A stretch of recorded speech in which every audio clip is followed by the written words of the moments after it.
This poem is for anyone who's been in love. I know, right? And it's called First Love.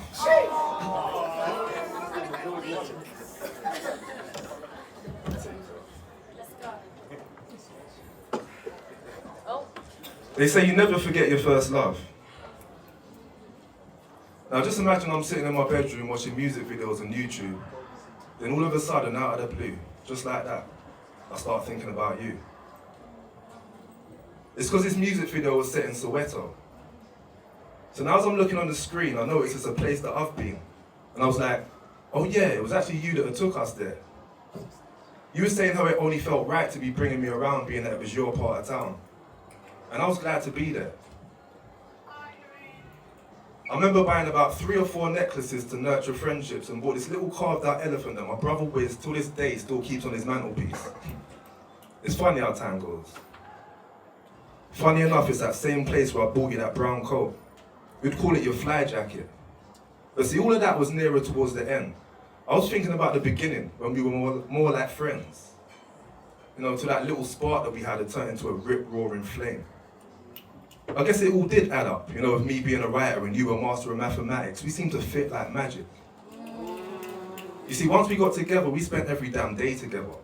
That's why I decided to bet on you, because you made my days feel better. But I can still remember sneaking this date with another chick, but still thinking about you the whole way through it. And I guess that's when I knew it. Although confused as to what this is, I only knew it didn't make no sense because there was no time before I'd ever felt like this. It's got to be that thing that people speak of. I've never felt this before, but I think I'm feeling... You know what I'm thinking of. You were cool with a couple of my good friends and so tight with my mum. You know, I used to love the way that you and her would get along. And I know that she adored and saw a daughter-in-law, because in my eyes, you were the one I was going to marry and have you carry my children so that we could start a family. So we tried and we tried, but we just couldn't conceive. And fate making us play like it just wasn't meant to be. And that's deep. It's kind of crazy to think that if you did, then all now, both our lives would have had a whole different spin. I would have spent at least a decade of my life in JC. And all now we'd be raising a kid that would be turning around 15. And I can't act like I haven't loved anyone since, but that first cut definitely turned out to be the deepest. And it's a bit of a shame that we can never reel it back, because in some ways it was the realest. We was always comfortable with each other's secrets. I wasn't always comfortable telling you about my demons. At the time I was fighting an attempted murder charge. That's no joke or laugh. Not something you want to have to expose to someone you're just kind of getting to know. I remember being so anxious about this with you, not knowing which way it will go. Then I told you and you kind of chuckled, which threw me. I was shocked but relieved, I don't know, maybe you just like trouble. But your whole attitude was like, look, don't worry, I got you. And that really meant a lot. Because at the time, some of my closest friends had thought I'd even lost the plot. And you know how that goes, you really can't buy trust.